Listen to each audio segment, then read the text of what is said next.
Oh, whatever you did, that just did it. Stuff. Yeah, that just fixed it, whatever it was. Okay. Well, it's still there a little bit. Okay. All right, let me go ahead and get us let's get us off with a bang here. Okay. Welcome to the new media show. We're back. Doing the new media show again. People are actually going to listen to this junk. We do it live. We're live right now. We'll just do it live. We're going live. We're going live. We just can't get enough. The new media show. Let's go. Just do it live. We're going live. We're going live. Bada bing, bada boom. The new media show. We do it live. Just do it live.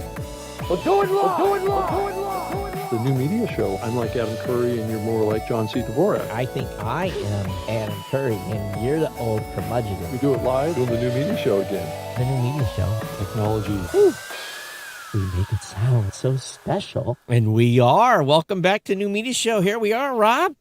Yeah, we're back. Yes, again. yes, we are. And, oh, man, I have not had a day off since the last You've been traveling and bouncing around the country. From the last time we did the show. I'm about ready to faceplant. So for those of you that complaining about work being too hard, I have not had a day off in 2 weeks. Actually, more than that, 17 days or something. It's ridiculous. Yeah. I did take 90 minutes yesterday.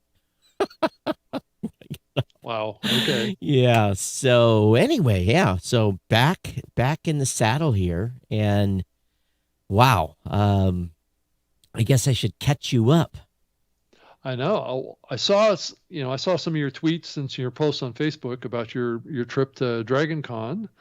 Thought that was interesting. I'm curious because I think the last time you went, I was there too. So That's right. It's kind of yeah. Well, we'll start off with Salt Lake.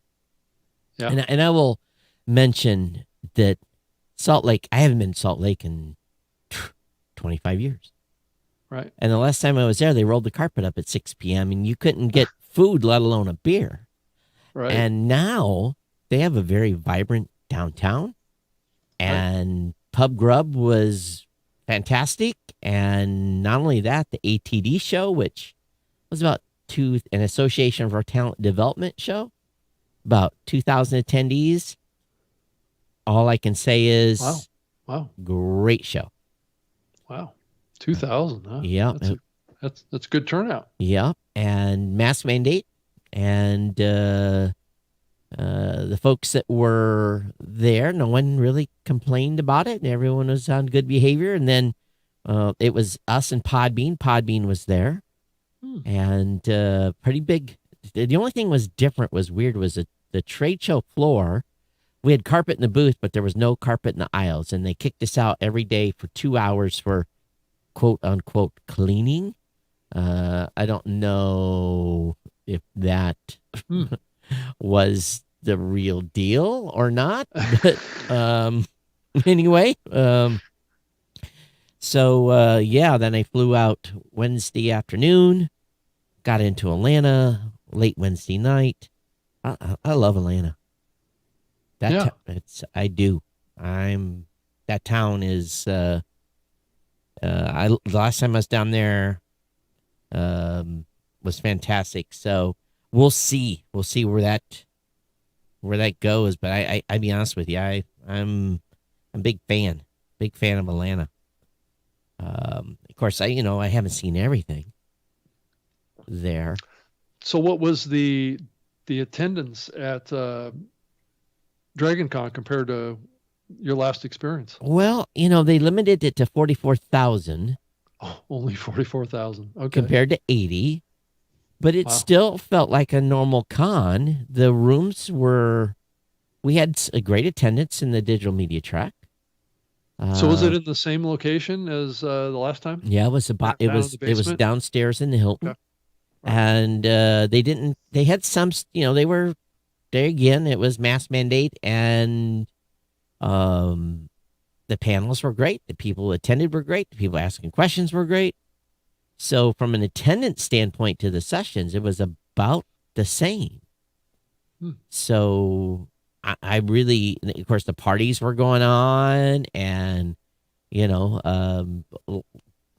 people were drinking. Like, I saw a guy walking around with a bottle of Jack and drinking straight from a bottle of Jack, and I was just like, and it was like 9:30 in the morning. I'm like, oh Wow, my that's getting an god, early oh start. my god, he'll be done by noon, you know. Yeah, But yeah, that event's always been known for partying, and they they lived up to their attention. So, but I got some other business done while I was down there as well. So more that's on that good. in the future. But I tell you, yeah, it was good. So overall, you know, I can't, besides having to run through Denver airport to make a connection and, you know, if you're traveling business, here's Hmm. the rule of thumb new from now. It was a rule before, but let us remind you, Right. go in the morning flight. Do not take the last flight of the day. Go morning, because there's lots of delays happening in the system. They can't turn airplanes around quick enough. Hmm. Um, but my And you're going to biggest, get stuck somewhere if you don't. yeah, Right. Atlanta, no problems with food, no problems with room service. Everything was like, it felt really normal.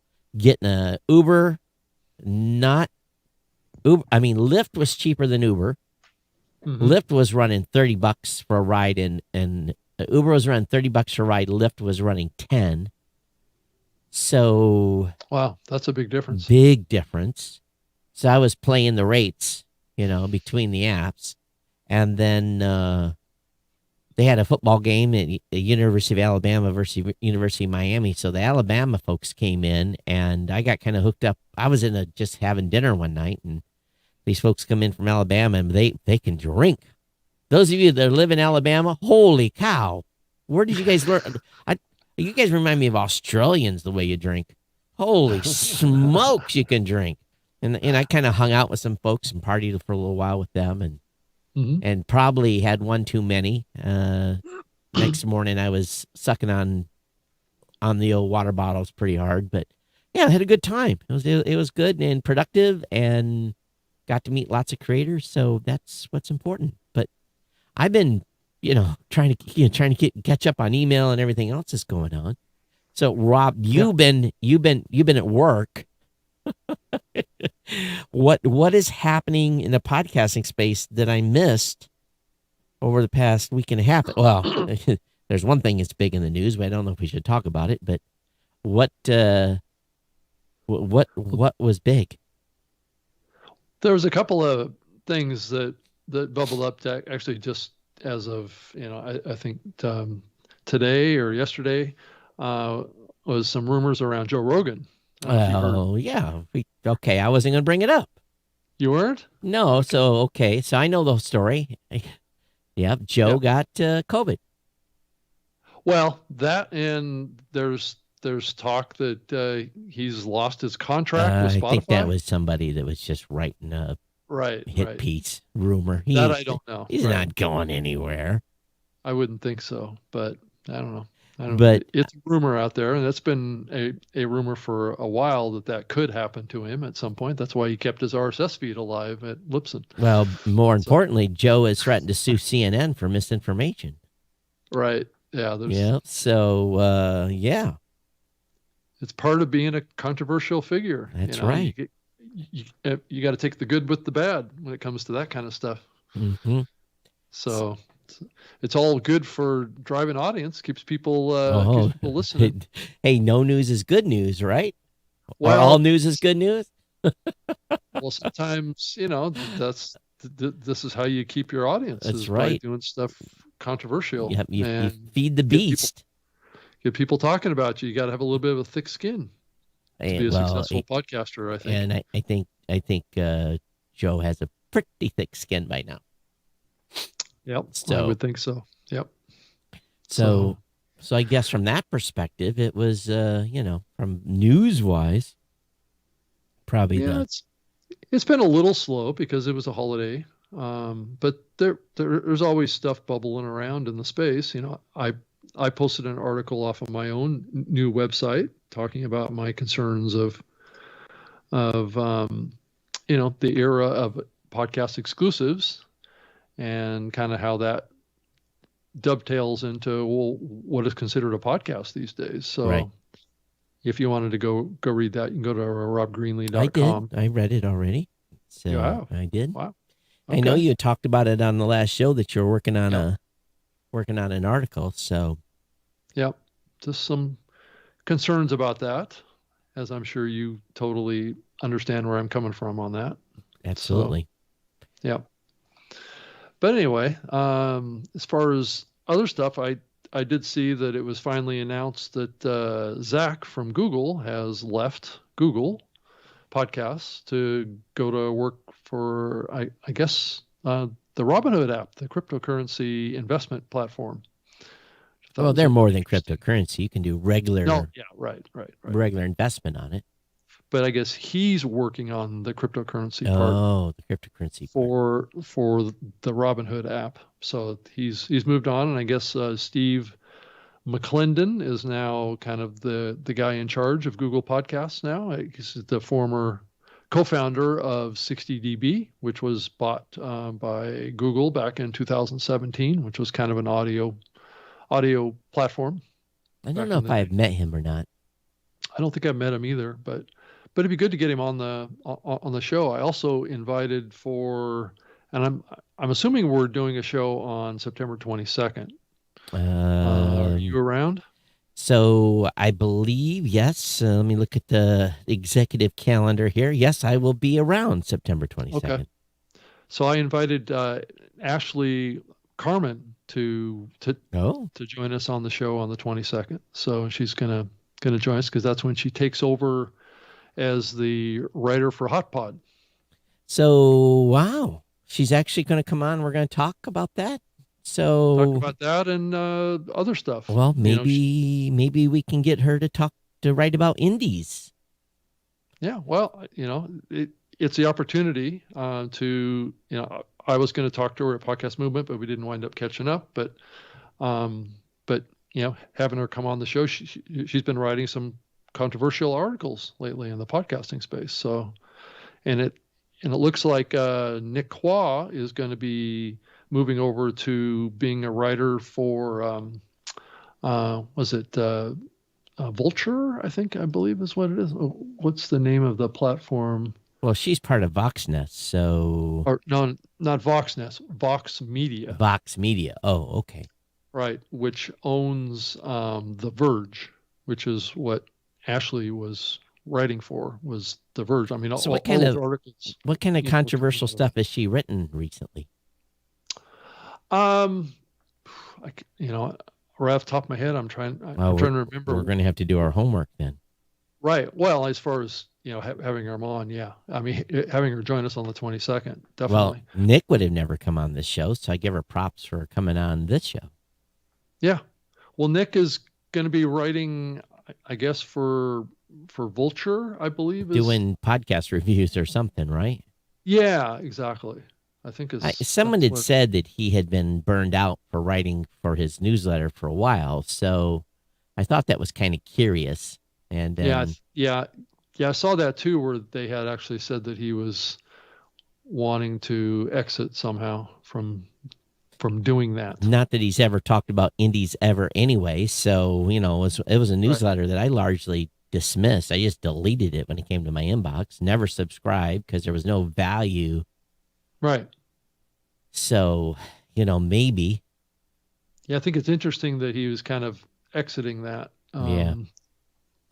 And I wonder, though, if his growth of his newsletter was kind of plateaued. Well, of course, because he's talked to that bubble in Boston and New York and maybe LA, and that was it. And so, I'm not surprised that it plateaued.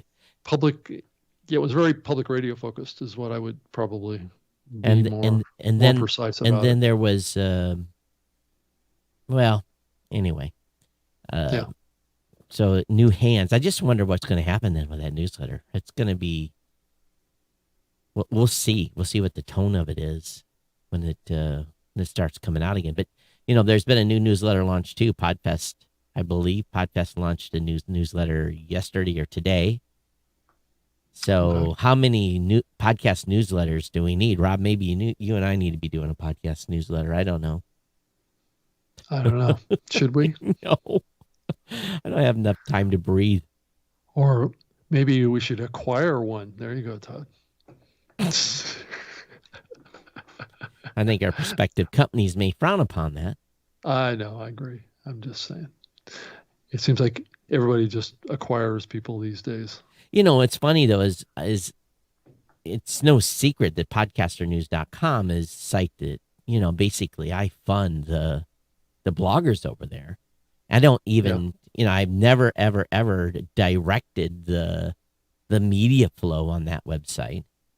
So, you know, they write about what interests them in the podcasting space. And you know, actually, a certain other podcast newsletter guy says, why are you guys always a day or two behind? I'm like, well, you know, we don't have the budget and the Patreon supporters like some other newsletters do.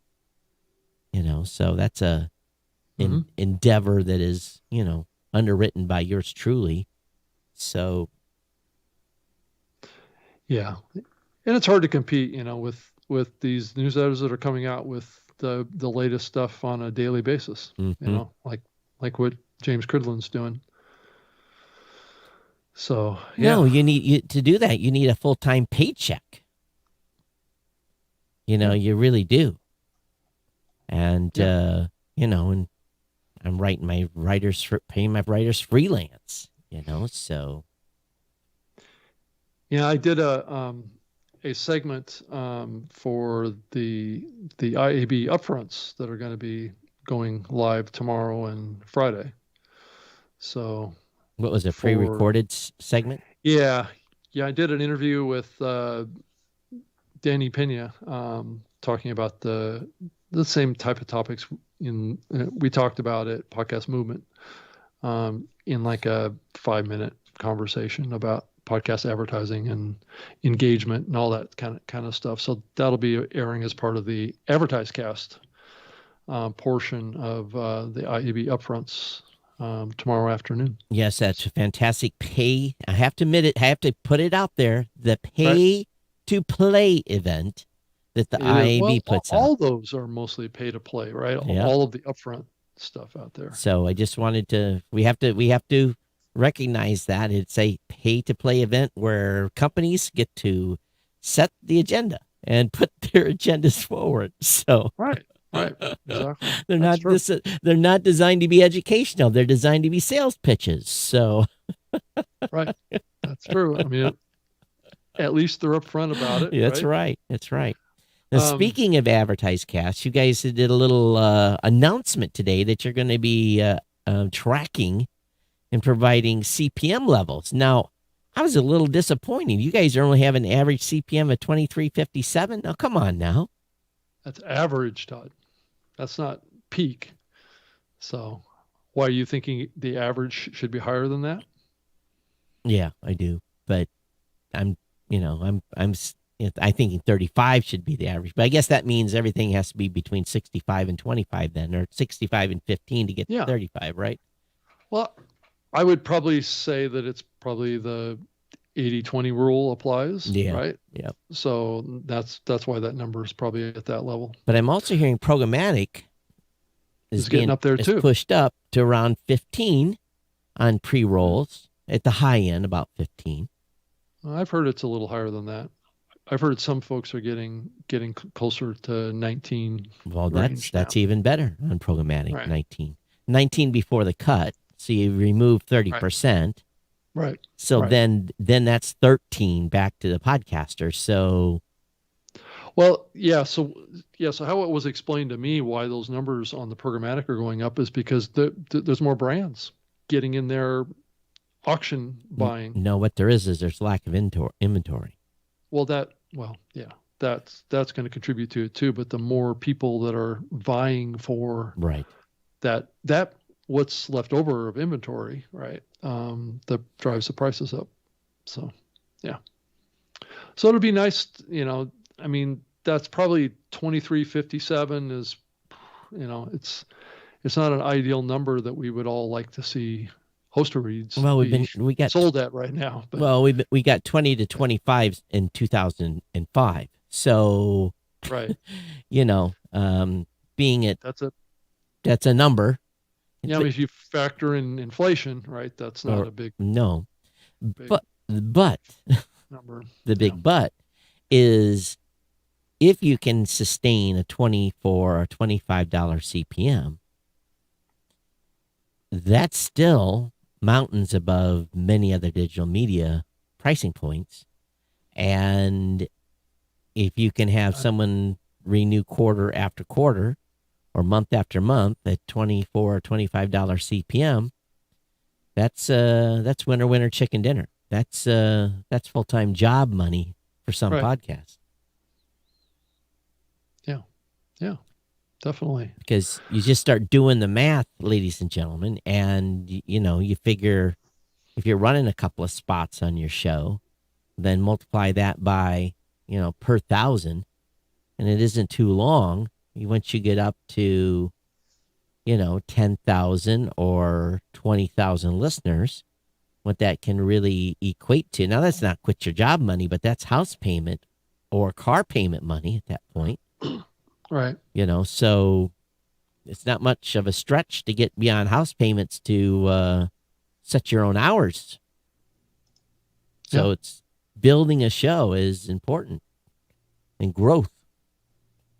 Yeah, and the listener, the ideal kind of listener level, or the amount of downloads, I guess, per episode over a 4-week window that you kind of really need to get to is around 5,000 or so. If you can get to that level, you can start making some money on a per episode basis. Yeah, around 5,000. Yeah, exactly. I mean, some of the bigger platforms like the early days of Midroll and Stitcher, they've actually set numbers like 50,000, which basically really limits the number of shows that can fit within that program. But if you go to the Advertised Cast website, it goes into a lot more detail on this stuff too. Like it even breaks out 30-second ads at about $18 CPMs, and so the 60-second ads are the ones that are a little longer or a little more expensive. So, and then it actually breaks out by the number of downloads. Also can drive that as well. So if you have a show that has 100,000 plus downloads, the CPMs aren't always going up. They could be going down because it's like a volume buy type of situation. So sometimes the smaller shows up to like 10,000 can actually get the higher CPMs. Right. So it depends on how targeted the audience is too. So after saying he wouldn't, he does. I was just kind of blown away today. I got an email from Podfest. The next Podfest event will take place as an in-person event November 4th and 5th at the Alamo Arena in Tampa, Florida, and as a virtual event between October 28th and November 3rd.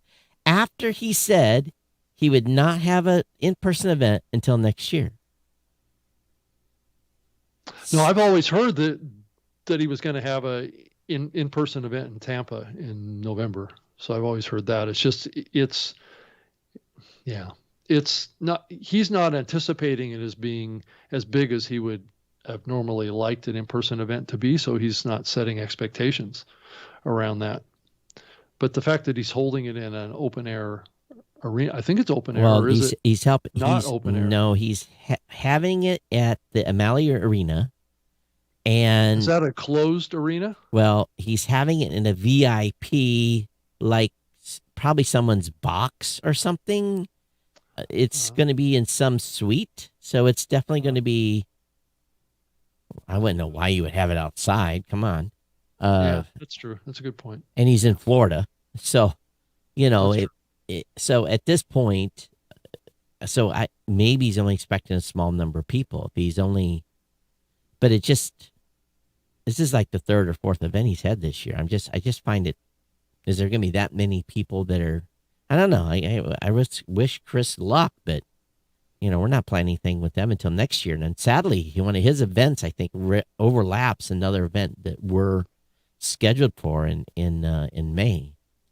Yeah, the next kind of in-person flagship live event is May 26th through the 29th, 2022. So that would be spring of next year in Orlando. But Yeah. you're right, Todd. He's got these other events that he's trying to do as well. He's doing a virtual session starts, like his website, the way it flashes through. Oh, so actually the other event that's in Orlando is May 15th to the 18th. So I just may have to go to Florida and stay down in Florida for May. Let me look at 2022.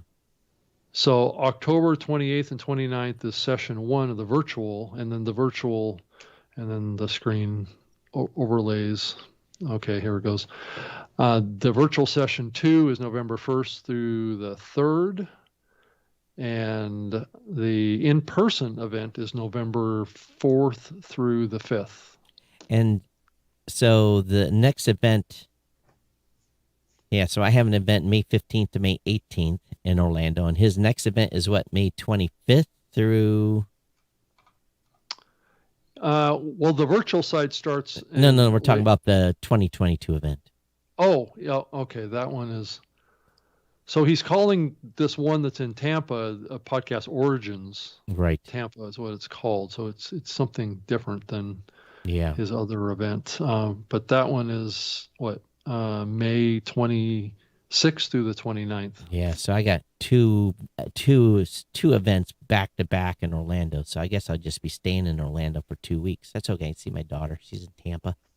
Mm-hmm. Oh, she is. Yep. So I guess May's going to be next year going to be a busy month. And then so here's the next thing. When is podcast out? When's Podcast Movement Los Angeles? That's in May. Also, I believe. Oh, boy. Let's see. Podcast. What's the date on that? I was bringing that up. So hopefully it's not overlighting. Evolutions 22 it's in March. So we're going early. Get away from the cold. So that's right. So March. Yeah, it's going to be the end of March.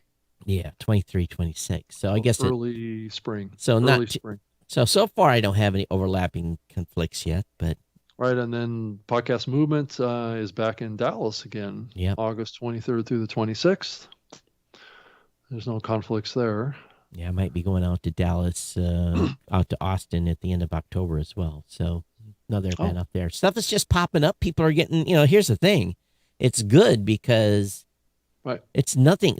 Nothing beats, doing the elbow or the fist bump and a rare handshake now at these events. It's just have people be able to come up and say, hey, this is what we're looking for. This is, what we need, and having that 10-minute conversation and coming back and, and going, starting the sales process. It works good. So, as a matter of fact, I sent Lori an email yesterday, and because it's just going to be Libsyn and Blueberry at NAB, I said, had some ideas. We got to figure out how to get traffic to our area. So maybe do a collab together to get people to come to the podcast area for NAB and create our own little kind of like pavilion marketing experience. Right. Yeah. Sure. Because otherwise, we're stuck out in the South 40 for that event. A corner, up in the corner of North Hall, and how in God's name are people going to be able to find us based on the location we're at this year? I don't know. Right. So, but we downed the number. We're just two of us. I'm only taking one other person to NAB because of I just don't think the attendance is going to be that high, and it's going to be hard to work that shit because that's a 10-hour. Those are 10-hour days in the booth. So, yeah, I'm going to be doing the show with Rob Walsh only, so it'll just be. Just be you two together doing it. Yeah. Right. So are we speaking? Do we have anything new on that? Yeah. So we're going to be doing a session. Dan hasn't got us the details on that yet. So we but don't know what we're speaking on. We're speaking. Yeah, he goes, you guys are going to have a spot there. I just haven't heard back from him on it yet. So we have a topic. We'll just go. It's going to be like a state of the podcasting kind of thing. That's cool. So it'll be probably pretty easy for us. I mean, he figures that, we do that stuff all the time. So it's not a. So Rob, my team just texted me. And they did. Yep. And let me make sure I'm logged into the right account. I'm going to, you can't see the screen. Nope. Oh, well, tough for you then. I guess you'll have to go look at the replay. We just launched our new dashboard. Oh, well, congratulations. So, yeah. And let me see if I can get the right account. I don't want to, because just show this off. Let's see here. And let me pick an account that has no stats. I could try and pull it up on Facebook or something. Okay, let me see here. Yeah, I can show this. This is whoops, wrong button, 5, 6. Oh, I can't see it very good. Hang on here. What's going on with the... Oh, there we go. That's bizarre. But anyway, for those of you watching, that's an eyeball of what our new dashboard looks like. The stats, okay, I can see it now, Todd. I can see it now. The stats on this isn't populated because I'm not on a show that has stats. Just a little testing account. Yeah. So there she be. That's awesome. That's what she looks like. And lots of hard work went into to getting that together. Yeah. Yeah. So looks nice. That's for sure. So this is Blueberry 2.0. So this allows you just to get access to stats, or is it's everything. It's full publishing too? Yeah, full publishing. We have people that are publishing on, they just have a landing page. So this is the publisher for those that probably 30% of our clients just have a landing page on Blueberry. So they come over and publish on that platform. Those that are on WordPress, PowerPress still do their own thing. But this gets access. The new stats is coming in a couple of months. We've got the first MVP designed. They're building it. Now I'm working on MV 2, 3, 4, 5, 6, and 7 for stats. And so, yeah, I'm pretty excited. We've had this in beta for a week. So it's one of those things that, now the team gets to celebrate a little bit because they've got it out. Yeah. And our onboarding stuff was taken care of, and it's been hugely successful. We can get someone to the create first episode in 2 minutes. So from the time they say, I want to be a podcaster, and click the start button. Good. Yeah. Make it easy. The easy button. Get people to sign up quick is good. Yeah. So are you all getting fired up for your awards coming up as part of International Podcast Day? Is that happening this year? It is. I'm going to do the awards solo because the International Podcast Day team is not doing a 24-hour event. Right. So, I'm going to be doing the awards solo on a regular schedule. Matter of fact, we sent out another email to the voters, an automated email a couple of days ago, said reminder to vote. So voting wraps up in about 5 days or so. And then for me, that's when the real work starts. And to that countdown on September 30th, where we do the award ceremony. So lots of moving pieces here. I'll have a busy couple of weeks getting ready for the actual award ceremony. But it looks like you're getting texted during the show, Rob. You seem Well, no, I'm trying to find out, what the exact date is for the AMBI Awards that are coming up next year too, and I believe it's the 27th, I believe, but it could be the day before. I think it could be the 20. Oh, out in LA, right? Second, right. out in LA. I think we changed it from the 27th to the 22nd of March. Gotcha. But there is, I think what we're starting to see continued, and the little stories I was watching, is that there is still continuing to be some consolidation going on. People making deals, people being acquired, horse trading of employees. So a bit of that going on. So I don't think it's surprising. I had a call day before yesterday, and a lot of people are curious to see what's happening in the space and who's available to be bought and not, and just lots of that continues to happen. So I'm you guys have already made 2 acquisitions this year. You guys going to do about 3 or 4 more? I'm sure you guys got the bandwidth to handle that. Well, I can't say anything about that too much in detail, but that's I think we have our hands full with what we have right now, Todd. So, yeah, future facing statements cannot be made because you get the SEC after you. Yeah, I think we need to turn what we have into gold before we can take on anything too new. So Clubhouse has jumped the shark with 700,000 rooms. So yeah, good luck breaking out over there. I don't know. It's interesting the whole social audio space, how it's kind of fizzled out a little bit. I think it was doing well when we were in the middle of the lockdowns, and the pandemic, and so people weren't able to get out as much.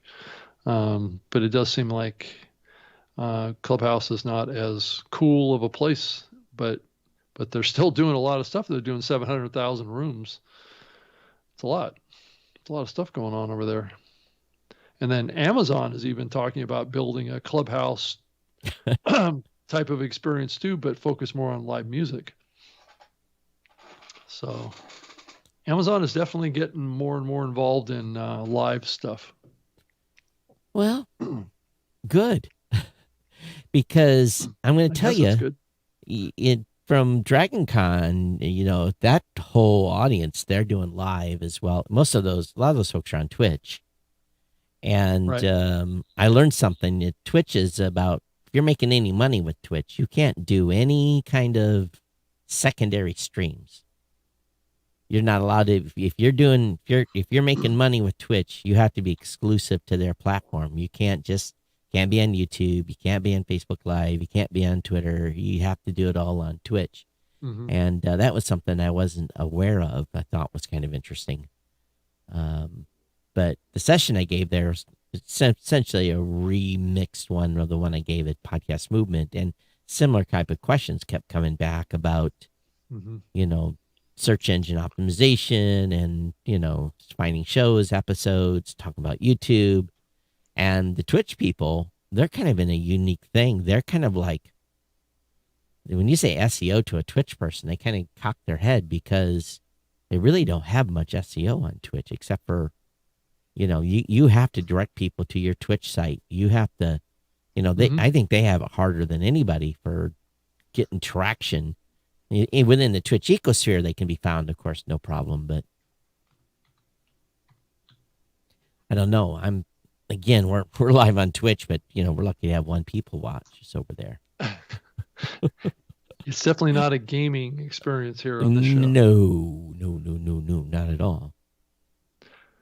But Todd, I keep hearing about this show that's supposed to happen in London, the podcast show 2022. Well, if London ever really opens up again, that's actually May 25th through the 26th. Oh, really? Yep. Oh, that's oh, lovely. So which event does that conflict with? Is that that's Podfest? That's Podfest, right? Man. Well, you and I might be in Europe. We might have other members in. I don't know if this event is worth going to or not. I think it's still. Which one? This event, the Podfest event or the Europe event? It's the Europe event. The podcast show 2022. May 25th through the 26th. It's actually, I don't know if we talked about it on the show before, but it's supposedly a whole week-long festival in London. So, but the conference is a 2-day conference. It's in the middle of the festival that goes on for the whole week. But yeah, How many trade show days is it going to be? just two days. That's a long ways to go just for 2 days for a trade show. I would agree.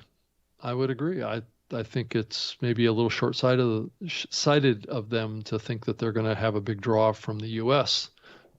to this event with such a short conference. If they had the sessions and the trade show just like any other event where it's over 3 days, then if you have the opportunity to speak, again, no guarantees, but if you have an opportunity to speak, and then you have 3 days of trade shows, 2 full days and a half, then it's dual purpose. You get to go and educate, and you get to go and I can justify that, Right. But if it's just 2 days to sit in a booth, maybe not. Well, there's quite a few companies that are on their sponsor list right now. The lead sponsor right now, Spotify. Of course.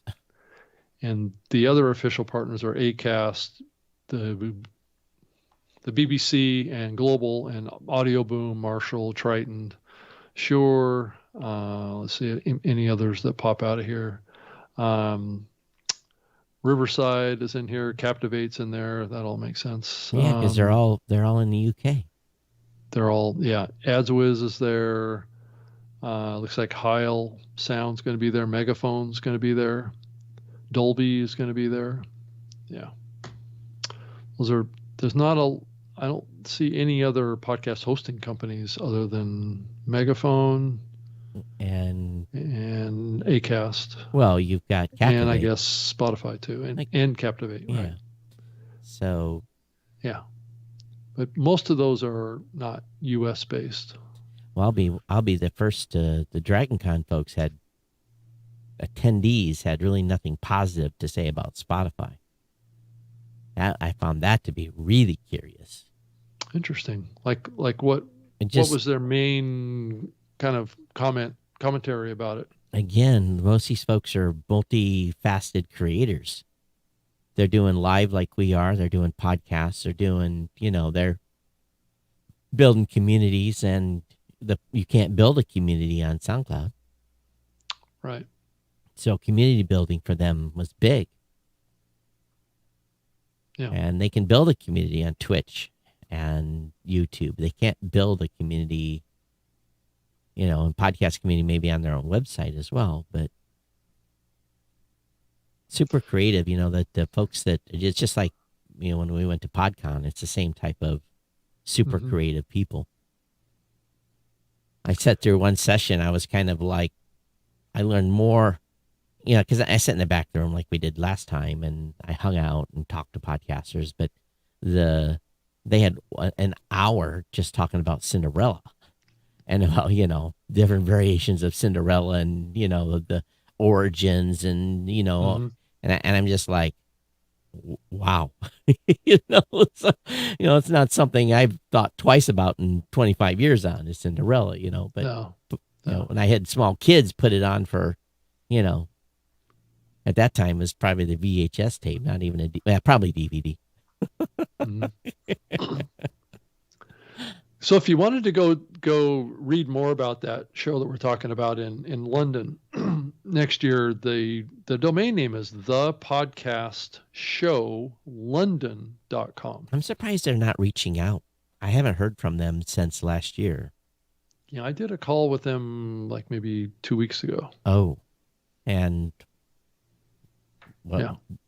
do tell anything of interest? Nothing. I mean, it's just like what I've talked about. They're expecting about 5,000 to 6,000 people at the conference, but about 20,000 people across the whole week at the festival, because they're going to have a bunch of live podcasts on stage, is what the plan is. So it's not a whole lot different than the event that I went to up at the Vancouver Podcast Festival back in 2019, I think is when I went to that one last.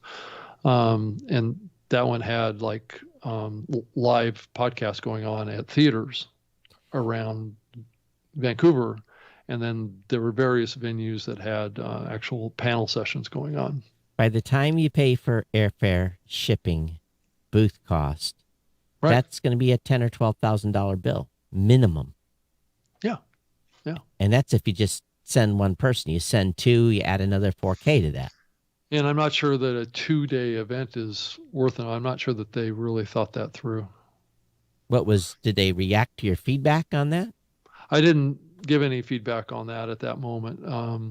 I just was gathering, you know, some information about what they were doing. And then I don't know that there's been a lot of interest in it, even though, and now with the timing of it, going up against Podfest, it's even going to make it harder.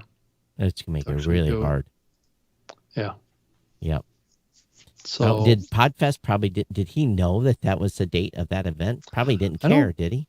I don't think that this event has done a really good job of making sure that the whole industry is aware of what they're doing. Mm-hmm. So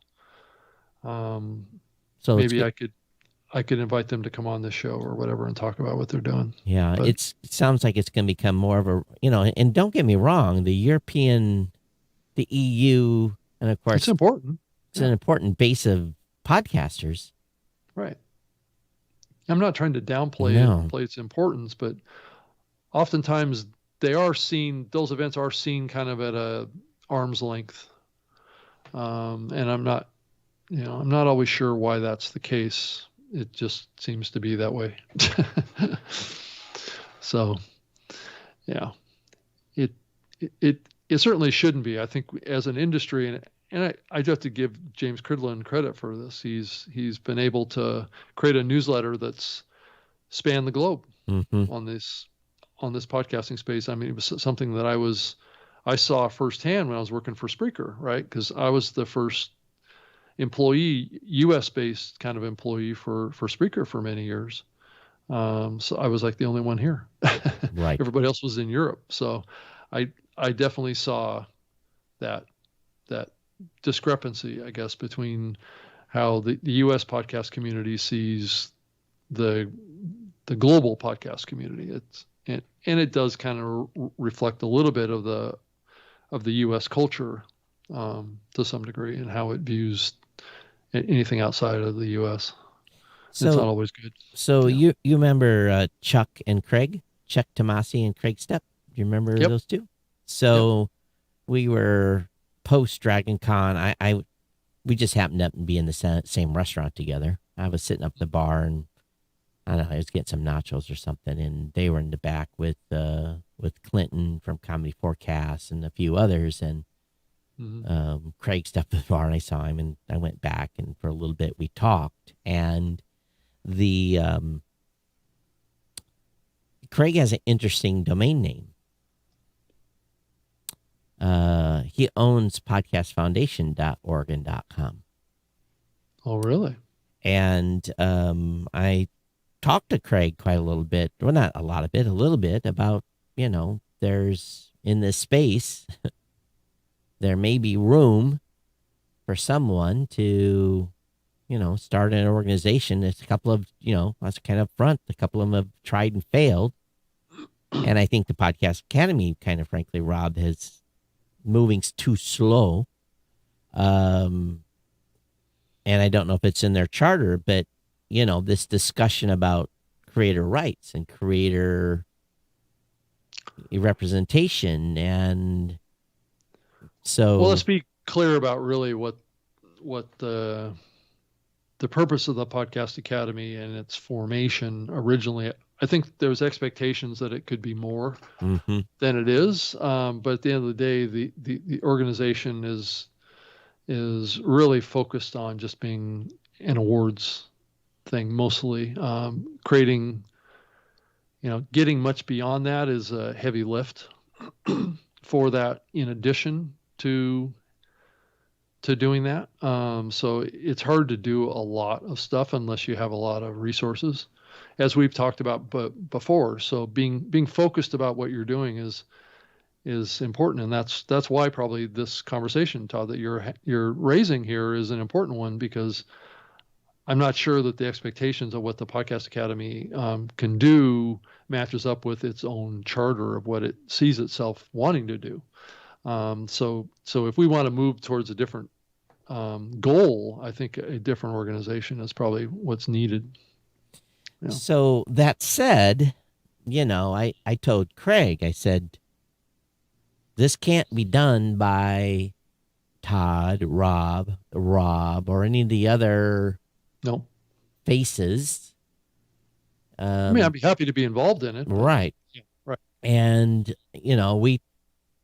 I think they are, it's kind of funny. They hadn't listened to our discussion on the show prior about formation and, coalescing together as a group and becoming a union of sorts. And but they'd had their own conversation about that. Of course. And I told Craig, I said, maybe you're the person. Maybe you and Chuck. And of course, Chuck, look, they're both employed. They all have full-time great jobs. Matter of fact, they work at the same company. So, I told Craig, I says, but just like anything else, there's going to be people with agendas, and it's going to take a lot of money. And I think that if the charter was set correctly, so I gave him a couple of names of some resources out there. Gordon, I gave him your name. So, hopefully Craig reaches out to you. But I think there is, and I'm talking about Gordon Firemark, I think that there is an opportunity if a charter is written correctly, and the key is getting a charter written. Now, that's the first step. And figuring out how to be inclusive, and figuring out how to be diverse, and figuring out how to be, not some good old boys club or good old companies club. I guess that's probably the better word to use. And being able to, so I don't know if he'll take me up on the challenge. It was just something that came up in passing. And what really kind of surprised me was that they'd had similar conversations. Yeah.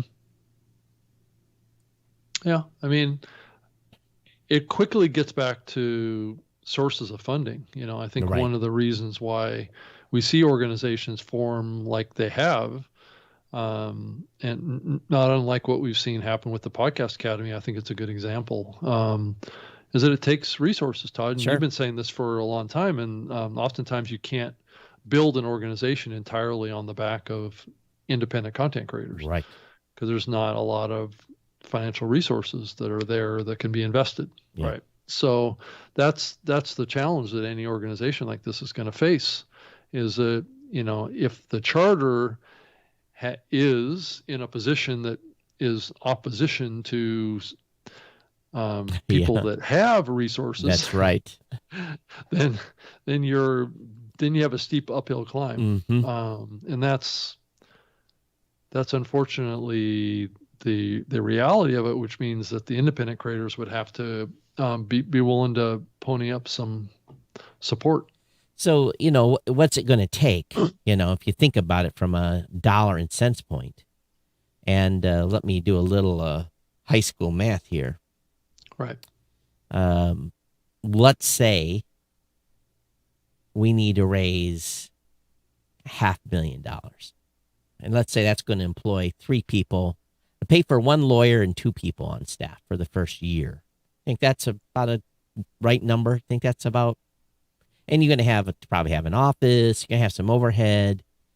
You think $500,000 will do it? I don't know that you need an office. Well, okay. Let's say you don't need an office. Yeah. So let's say $100,000 each for salaries. Let's just, papers $100,000. Well, let's just think $100,000 for salaries each. Yeah. Because by the time you have benefits and all that stuff, you're maybe the salary's $80,000, but it's still going to cost you $100,000 for the employee. So let's say 200, and then another, if you get a little pro bono work, you're going to need 150, 200,000 for the lawyer. So let's, There's a lot of, yeah, I guess it depends on what the charter is or what you're trying to accomplish, because there could be expenses that are far beyond just employee costs. Right. Let's say you're investing to have research done, or you're investing to build a technology platform to enable bringing the industry together, so there's investment in infrastructure that has to be made, not over and above what you would do with employees. So, let's just say it's $500,000 for the first year. Right. And let's say the entry point for membership is basic about what the Podcast Academy is. Let's say it's $100. That's still 5,000 podcasters a year to get to 500K. Now, in the beginning, the first year, I don't think you can get 5,000 podcasters. I just don't think you can. I think you might get 1,500, maybe 2,000, but you're not going to get 5,000 the first year. I think you really have to have a organization that's very focused on grassroots benefits, and I think that that's what the Podcast Academy has. Its charter was set up to have the board members be the initial investors, right? With what's called a give-get, which means that each of the board members contributes to the pot of money that is available to pay for that staff, and then hopefully membership comes in over time, and then you can sell sponsorships to the awards activity, and revenue can come in from various sources. You can't really rely on just one source of revenue. Especially an organization like this is going to need some seed money. It's going to need money to pay for the creation of maybe a 501c3, or or like you say, get attorneys in there, get staff in there that can actually do stuff on a daily basis. Well, yeah, look, as you form it, just like the IAB, you make it a money-making organization. That eliminates tens of thousands of dollars in costs right off the bat. Because. But it really gets back to what the charter of the organization is. What's the purpose of the organization? What's the goals of the organization? If the goals of the organization is to be an independent podcast group, right, that's going to probably, a lot of the bigger companies in the medium aren't probably going to want to support that. I don't think so. Right. So it's going to have to be a grassroots kind of organization. But if the charter is aggressive enough, and the first goal is enough, right? So 5,000 may not be a hard number to reach, but you got to have every podcast newsletter. You got to have everyone on board in promoting membership, and then you've got a short time. You've got maybe 2 years on the clock to get something really going. So in order to sustain the engine and start becoming a voice in an appropriate way for independent podcast creators. And you may have to make it a for-profit thing too. Well, that's what I'm saying. Because if you can go out and get investment in it, I think you have a better chance of being able to weather that launch window. Versus trying to rely on membership at the very beginning, I think is going to be hard. It's going to be hard. Yeah. And again, if the goal is to huddle up and have a voice, then these big companies like Spotify, they're not going to want organization. Amazon's not going to want content creators organizing. Pandora is not. Because ultimately the goal is, what's the goal? We want the same rights as music artists. And we want paid for our content. So I'm at this point, I'm pretty convinced this is something that potentially has to happen sooner than later. Well, I'm not saying that every company in the podcasting medium, every larger company in the podcasting medium would kind of ignore this. I think that there are pockets in this industry that would support it. I just would say that there wouldn't necessarily be a lot of deep pockets. that would be willing to invest a lot of money in this. But I do think that there is companies like yours and mine that have an interest in the independent community and want to see it thrive. We're not part of, the listening platforms kind of dominance of the medium and taking over. It kind of gets back to my article that I wrote about my concern about, this content exclusivity, which it doesn't necessarily always play into the advantage of the content creator. But let's go and just flip this back to the beginning of the show within this context. So let's say Spotify's had enough and kicks Joe Rogan to the curb. Let's say that happens, just hypothetically. Then that would be a nice boost to this movement. Well, because what it says is once again that the medium is the last bastion of free speech, whether you like it or not. And if corporate pressure is at a point where shows like Joe's, and he can't be controversial and say what he thinks he wants to say, or he can't do what he wants without. See, this is the challenge with having a sponsor too. I've got a sponsor for my regular show, right? Right. And I'm mindful of content. Of course, it very rarely, anything that they do very rarely comes up that would, but there was a few times in their past that some things happened that we had some challenges with. But you have when you're getting money, this is the problem with all the news, the major media. They're all beholden to pharmaceuticals. They're beholden to politicians. They're beholden to their sponsors, and they can't ruffle feathers too much. They can't say, well, why or how come or this study or this happened. They have to segregate the content that they talk about. And when podcasters are muzzled, then there's the train. And when podcasters are muzzled, then there is a degradation of content in the space. So, yeah, if Joe was kicked to the curb, it would be just like YouTube saying now you have to have 1 million listener minutes before you can make money. It's the same concept.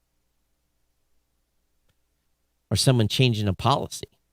I'm not saying Joe's going to get kicked to the curb, but boy, I tell you, if he makes it through all this with all the stuff he said, then that tells me that Spotify's, for their own credit, has pretty thick skin in the environment that we live today. Yeah, he's he was brought on because of his ability to generate controversy in audiences. But yeah, I mean, at some point it may just become not something that's tenable after it happens so many times. Well, I don't know. We'll see. We'll see. And I'm hoping that Joe survives it, Wow. Really? He's good. Well, no. I don't want see anyone hurt financially, but Joe's going to be fine with or without Spotify. That's what I was going to say. Yeah, he's going to be fine. I think he probably would have done better without Spotify. That's my own opinion, but yeah. It's hard to turn down $100 million. Come on now. It's guaranteed, right? Yeah. So, somebody comes to us, hey, Todd, Rob, $100 million. Come over to Spotify. I'm like, okay. What we don't know is how. I mean, well, let's just say the truth is we don't really know what the deal is. No. For one thing. No. This is all speculation. It is. It's speculation. We don't know how long the deal is either. Maybe it was, a 3-year deal. Who knows? Or a 4-year deal. Right, we have no idea. I can't imagine it being more than 2. Yeah. Right. But yeah. So I think this, and when Craig said he had that domain name, I was like, oh, I said, that's perfect. And he said, well, what about if I lease it to someone or, donate it? I said, you have to be very, very careful who you give that or lease that to. You have to make sure that, it's your property, but you have to choose, who would be the best keeper. And if they, I've had people come to ask I've got 400 plus podcast domains. So I've had people want to buy certain domains. And so what are you going to use it for? And we put it in writing, and oftentimes they won't. So I said, I'm not selling it. I'm not selling a domain because you're going to be marketing against me with a domain that I used to own. Right. That's not happening. So, well, Todd, I mean, what would you say would be the core reason for starting an organization like that now, given how things have changed? Is it the aggregation of podcasters into a collective of sorts, or is it coming up with best practices like advertising standards? Is it best practices, around monetization? I don't think so. I think you don't think so? Everyone. Or is it just a union kind of thing? Or I don't like to call it a union, but an organized coalition. Organized coalition that's charged with what you think might be the charter of it. Right. So, if I was to write it, it would be coalition. It's basically a coalition to protect and to advocate for independent podcasters' rights, and somehow fit in the angle. We'll have to go back and look at like the charters, if there were such a thing, for the RIAA, which I really don't like that organization, but ASCAP, BMI, we have to go back and look at how what their goal was, because each of those groups represent a different party in music. Some is for the artist, some is for the songwriter, some is it runs the gamut. Right. So, and I know this is blasphemy. If I was talking about this in 2005, I'd be, you think I was getting blasted before about ideas, but guess what? Those ideas in 2005 are pretty mainstream now. So I guess maybe it's going to take me 10 years to get this thing going, or you and I both to get this thing going. But someone's got to, we're going to continue to move forward. No problem. As independent podcasters, there's not this threat of us going away. But if we want to, well, other people are getting rich off the backs of our content. Stockholders, investors, platforms. They don't get anything else for free. What else they get for free? Nothing. They don't get ebooks for free. They don't get television programming for free. They don't get movies for free. They don't get books for free. They don't get music for free. They don't get anything for free. They pay a percentage, whether it be on sales or whatever. They don't get nothing for free. What do they get for free? They get podcasts for free. Now, YouTube, unless you pay them, you have to watch ads. All right. So YouTube is kind of in the middle of this, but the content creators over there have the same opportunities to make money as like podcasters do. So really, in the end, YouTubers and podcasters are somewhat similar in that we're independent content creators, and we want exposure. It's a give and take thing. In YouTube, you get free. Everything's free at YouTube. So you pay the piper in order to be on those platforms. So I guess it's if you're a successful podcaster, you've got 50,000, 100,000 listeners, you probably don't want to talk to Todd because, you're doing okay on your own. But there is 98% of the rest of the batch out here. Right. That thank you for your content. Now go shut up, sit in the corner.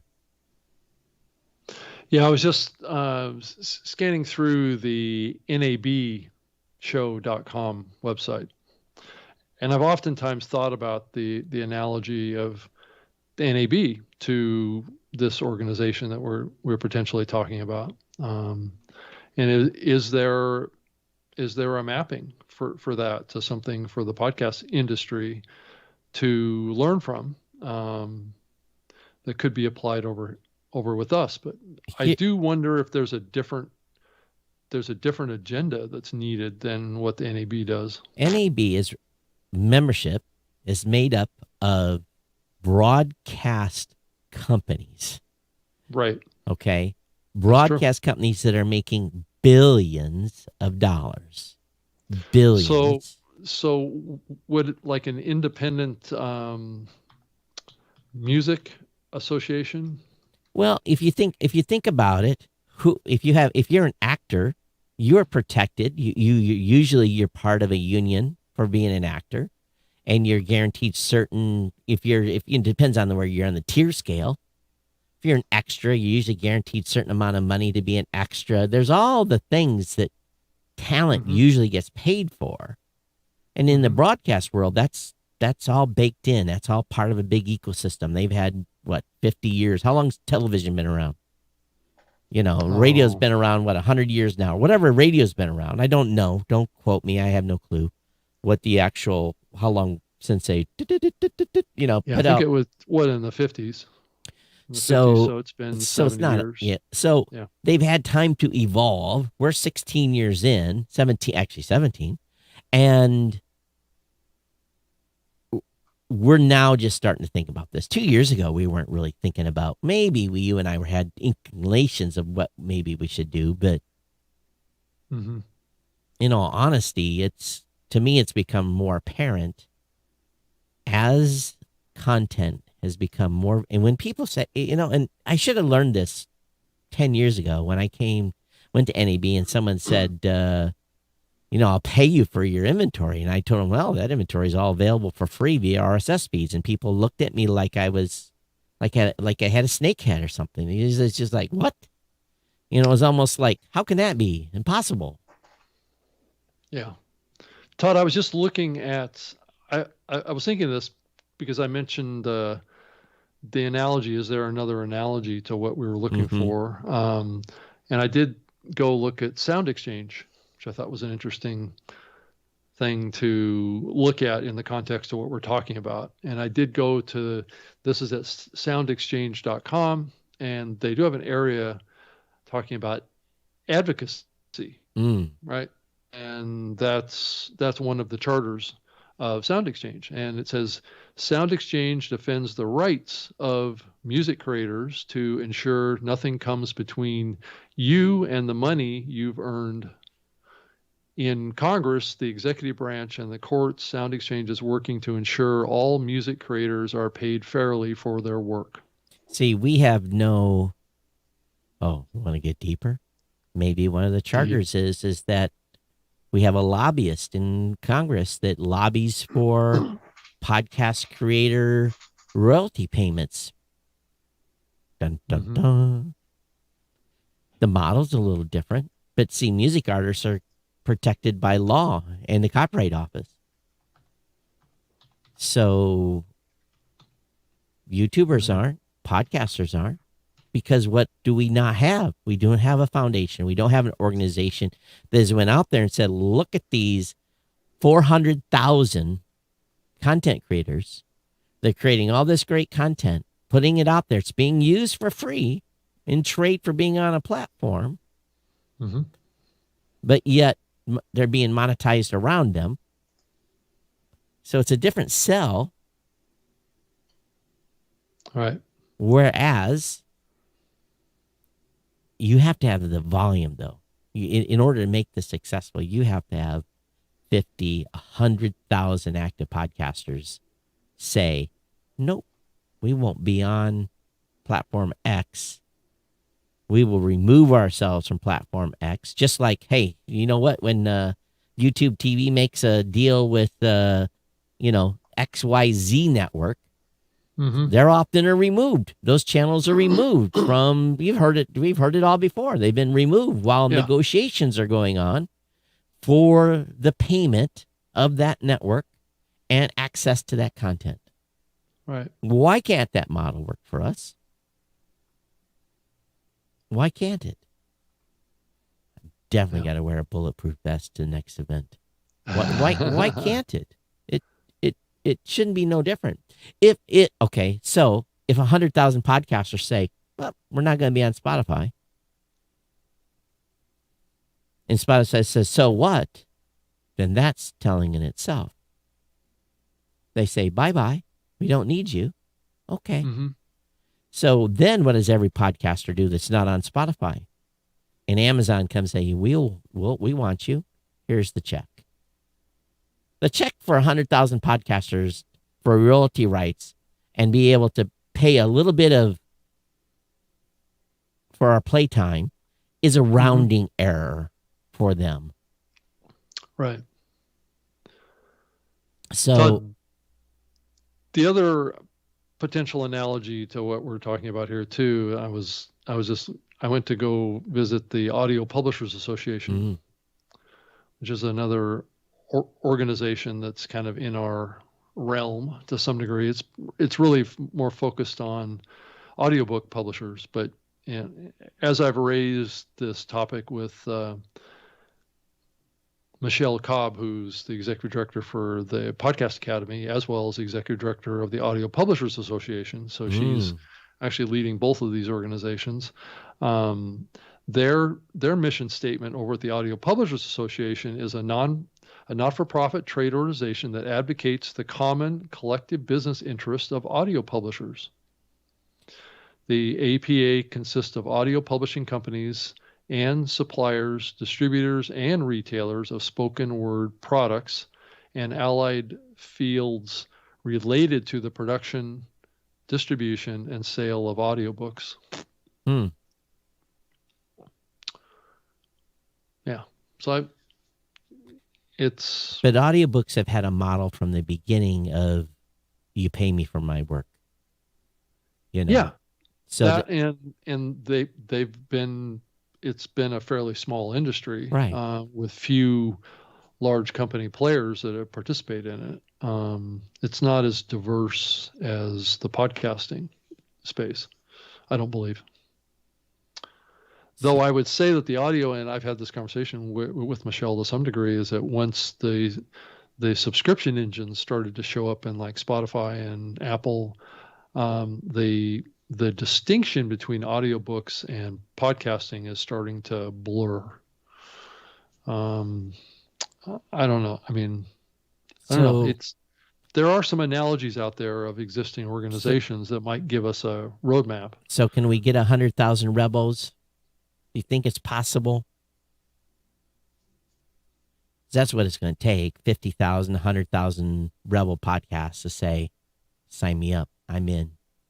I mean, I just wonder, Todd, if it's even possible to reach everybody in this medium with any kind of message. Because it's so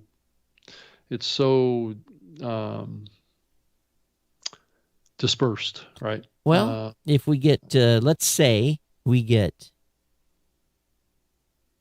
Blueberry, Libsyn, Podbean, Buzzsprout. Who else? Who else could we get to join the party here? RSS.com. There's a lot of kind of newer hosting platforms that would probably participate, but they don't bring a lot of shows. But it doesn't matter. 1,000 here, 5,000 there, 2,000 here. That's what we need. Right. And you get enough of that, them getting help. If the foundation would be formed and the messaging was right and got all that ready, there could be a groundswell of work. Right. Now, someone that's making money, it's a real, let's say you're a big podcaster and 20% of your audience is on Spotify and you're already got an advertiser and you're making revenue for them and you tell them, hey, come over here and join this group and we will represent you to have your content, but you have to come off Spotify in the interim. And they're going to say, no, They're not going to give up 20% revenue. So therein lies the other challenge too, is can you get enough heavy hitters? Because that's what it's going to take. It's going to take 40,000 or 49,000 small shows, and it's going to take 1,000 heavy hitters to make this. Because you have to, what has to happen is the people being pulled off have to make such an appreciable difference of listening hours on those platforms that they acquiesce and pay. You have to make, if 100 shows came and said, we're leaving, Spotify's going to say, see ya. We don't care. Go away. You know, but if they were all heavy hitter shows, and maybe, who knows, maybe the heavy hitter shows are all part of networks, and the networks would say, no, we need that revenue. So maybe this is a pipe dream. Yeah, I went and also looked up an organization that might exist, or it does exist actually, on the independent film side. It is another one. It's called filmindependent.org. They have a charter. We help filmmakers make their movies, build an audience for their projects, and work to diversify the film industry by putting on 250 annual screening events around the country. So that's kind of I've been to a few film screenings in the past, and it's always feels like you get special treatment to go in and see something, or a short or something that is being featured someplace. It's really cool to do that. And, that's what part of South by Southwest is about too. So there isn't a perfect analogy. So we got lots of heavy hitters listening here. Some of you are like cringing right now because you're like, stop. So wherein lies your thoughts? Is this possible, or am I just, Rob and I just talking over, you think there's the herding cats part? I'll be first to admit, I don't know if you get 50,000 podcasters to do anything. Yeah, I think that's the challenge. Is that, I mean, even the largest newsletter, the Pod News right now is only reaching 20,000 people in the industry. That's true. So how do you get a collective message out to everyone in the industry? I don't even know if it's physically possible. You buy lots of advertising. You would have to. Yeah. And I think but there has to be a strong enough message that actually would inspire a word of mouth. Right. I think that's probably the only way to reach even the 200,000 plus active shows, right, that are in this medium. Right. Because there's so many shows that operate kind of independent of the podcasting industry. They just do their thing and don't really get involved too much. So trying to corral this industry together has always been one of the challenges that's been hard to entirely overcome. It's because the industry was not based upon money; it was based upon open. Right. So anybody can do it with all sorts of different approaches to it, ways to do it, and one of the approaches and ways is not to participate in the industry. And whereas the Podcast 2.0 initiative, they're not thinking about doing it this way. They're just figuring out how to get crypto into podcasts so that podcasters can make money via crypto. And it's hey, get me, I'm earning Satoshis, but every time someone listens to my podcast. And of course, it hasn't added up to very much yet. So maybe in 100 years, I'll have enough for one Bitcoin. But, who knows? Right. There's another organization. It says the Organization of Independent Filmmakers is another one. It's a 501c3 nonprofit. It says the organization is a diverse, open organization of talent, crew, individuals in the arts of filmmaking. So that's kind of they pull together events and things like that. And I've always thought that one of the key ways of doing this would be to integrate it with some sort of an events orientation, right? So that's a common thread across most of these organizations, that they have, conferences and events that can bring people together and make those community connections. So any organization that we would pull together would need to be able to network together with Podcast Movement and Podfest and kind of aggregate those communities around this organization to some degree to support it. But, between Podcast Movement and Podfest, what is that? That's maybe 15,000 podcasters or 13 or 12. Well, if you look at the size of Podcast Movement's community on Facebook, it's huge. It's around 60,000, right? So that's probably the biggest chunk. I know that Club Pod on Clubhouse has aggregated about 50, 60,000 people around that community on there too. So there are some communities out there that are pretty big. I'm just not sure how effective they are at communicating to all those people about anything in particular. And the last thing I want to do personally is start a Kickstarter to try to raise $500,000. Come on, it's just I feel another level of exhaustion coming on. Just even thinking about it. Yeah, I mean it is a heavy lift. It's a heavy lift. I mean, it's a big community, but yet in some ways it's kind of a very dispersed, non-integrated community too at the same time. And some people are going to say, why? Why are you doing this? You have to have a good why. You have to have an answer to that. You have to have a compelling, very compelling. And it's got to be simple to understand and drive value to everyone that might be interested in getting involved. That's right. And those are hard lifts. Very, very hard lifts. Yeah. So anyway, I don't know. I would love to hear more feedback. This certainly isn't a conversation that we haven't had like 10 times. 10 times before and tried to do things. And there's been there's definitely more organizations involved in the podcasting space now than ever before. I have to give it that. There's, the Podcast Index and Podcast 2.0 and the Podcast Academy and, the growth of Podfest and the growth of Podcast Movement.